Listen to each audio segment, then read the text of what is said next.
44-օրյա պատերազմն ամբողջությամբ ու համապարփակ վերլուծությամբ, ձախողումների շարք, որը ոչ միայն ռազմական պարտություն ու տարածքային կորուստներ էր, այլև մարդկային տառապանքի ու անարդարության դրսևորում։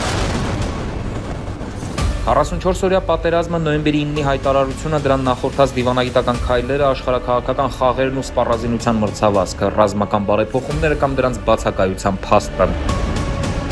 Ամեն ինչ 2020-ի ճակատագրական պատերազմի ու դրա կործանարար հետևանքների մասին։ Հայ եւ օտարերկրացի 17 հեղինակներ քննել են 44-օրյա պատերազմում Հայաստանի պարտությունը, դրան նախորդած իրադարձություններն ու զարգացումները։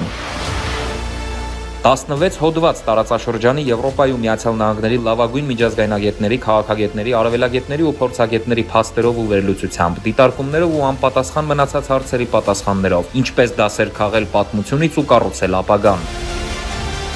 Կոտրված Վահան, Արցախյան 44-օրյա պատերազմի բազմաշերտ վերլուծություն, գրքի գլխավոր գործընկեր Գալուստ Գյուլբենկյան հիմնարկություն։